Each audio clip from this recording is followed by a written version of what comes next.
చెల్లి, నీ కుటుంబాన్ని చూసి 10 మంది పక్క పక్క నవ్వుతున్నారు కదా. నీ పిల్లలను చూసి చాటున గుసగుసలు మాట్లాడుకుంటున్నారు కదా.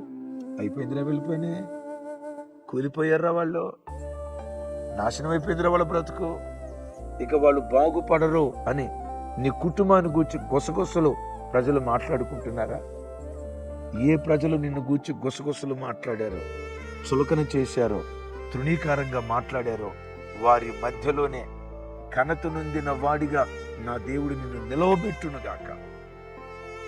వేదన అనే ముద్రను దేవుడు తుడిచేసి ఘనత పొందిన వాడిగా ఎబ్బేజును దేవుడు నిలవబెట్టాడు. కారణం ఏంటో తెలుసా? ఎబ్బేజట ఇశ్రాయేలు దేవుడైన యెహోవాకు మొరపెట్టాడు. అప్పుడా నీ గుండెల్లో ఏ బాధ గూడు కట్టుకున్న చెల్లి, నా వైపు చూడరా.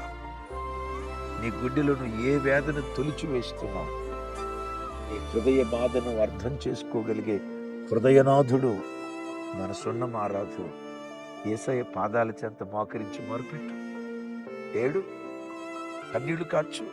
భక్తిహీనులు వీళ్ళు. మీరు వెళ్ళే సంఘంలో ప్రజలు మిమ్మల్ని చిన్నచూపు చూస్తున్నారా?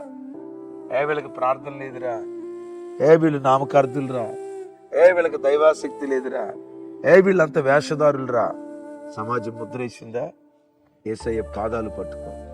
వేశ్యల వంశావళిలో నుండి పవిత్రురాలైన కన్యకను పుట్టించిన దేవుడు నీ ఇంటిలో నుండి అలాంటి వ్యక్తులను నా దేవుడు లేవనెత్తునుగాక.